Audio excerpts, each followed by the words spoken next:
Estamos acá con la presencia de Gabriel Rubinstein, el economista que nos está acompañando hoy para analizar los principales temas económicos de la semana. ¿Qué tal, Gabriel? ¿Cómo andás? Bien, ¿qué tal? ¿Cómo estás? Gracias por venir una vez más. No, gracias a ustedes. Y una semana, la última semana del año, en que uno de los puntos destacables ha sido el conflicto salarial en el sector bancario, que justamente incluyó un paro el día jueves, un paro de las actividades el día jueves.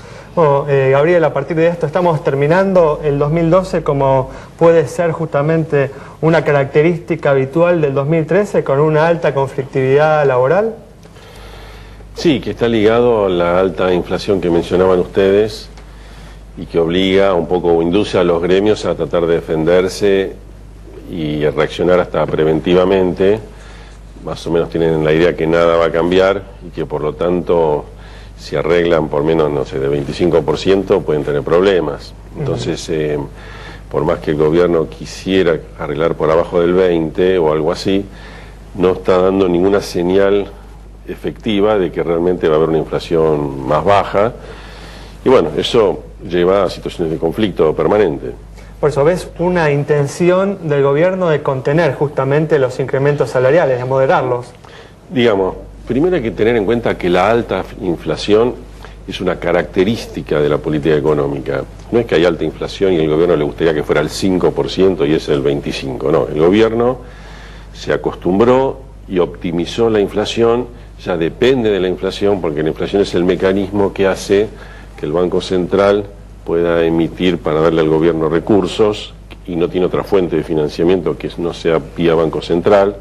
O sea que el cierre fiscal cierra con el Banco Central obtiene dinero dándole a la maquinita y por lo tanto la inflación es una componente ya estructural de la política económica. Entonces el gobierno sí podría tratar de moderarla un poco para que justamente, es más que nada es una consideración de tipo político. La inflación con el correr de los años, si bien al principio no molestaba y la gente con tal de que le indexaban no le importaba, ya se está molestando más, primero porque hay más informalidad y hay más gente que no le puede ganar a la inflación. Tampoco hay creación de empleo, con lo cual hay más problemas de empleo y la inflación ahí pega muchísimo.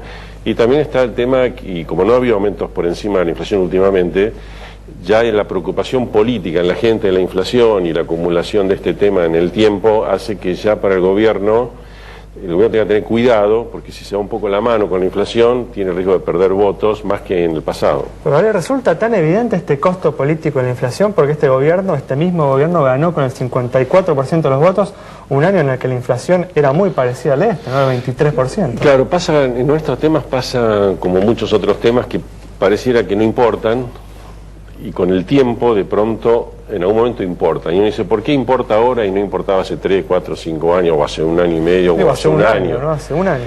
Y bueno, y eso no es muy evidente, pero a veces ocurren, y cuando las cosas van mal, por ejemplo en la actividad económica, que este año es un año de estancamiento económico, este año Argentina tiene la peor performance de América Latina y de casi todos los países del mundo. O sea, tenemos un problema serio nosotros, por nuestras propias políticas, no porque se nos cayó el mundo encima.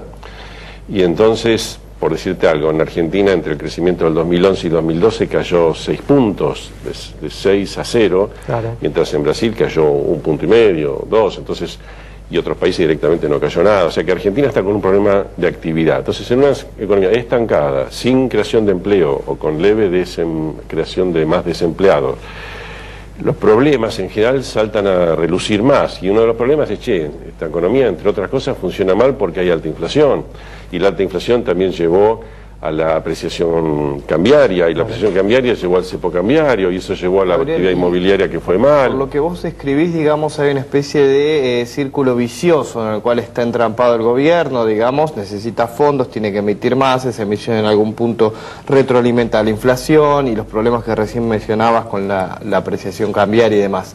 ¿Qué es lo que tendría que empezar a hacer el gobierno en 2013, desde tu punto de vista? Digamos, 3 o 4 medidas que habría que empezar a tomar. No, esto, como está la situación, requeriría de un plan integral, porque vos no podés decir, bueno, devalúo más, porque eso es echar leña al fuego. Es decir, bueno, controlo precios y salarios en un ambiente como está ahora la política económica, la política monetaria, luce poco factible. Yo diría, y fiscalmente tiene que haber una política también diferente que permita, digamos, cambiar los recursos del impuesto inflacionario por otros recursos. Eso requiere una política integral y eso también requiere seguramente crear un clima de confianza diferente para que haya algo de financiamiento. Si no, todo es al contado. Entonces, yo diría que Argentina requeriría un plan económico que puede ser, llamémosle, más liberal o puede ser más heterodoxo. Pero no se ve, el gobierno perdió una oportunidad importante con las elecciones. En ese momento, como perdió esa oportunidad, fue al cepo cambiario o al corralito de pesos, como se lo quiera llamar, y deterioró más la economía. Entonces, el gobierno tendría que recapacitar. Yo la única chance realmente que le veo que recapacite es al ver los costos políticos que en el pasado no tuvo y ver si ese tema lo llevara a decir, che, me parece que realmente es mejor cambiar, porque así como vamos, es una economía muy mediocre, claro, con muy poco crecimiento, muy alta inflación.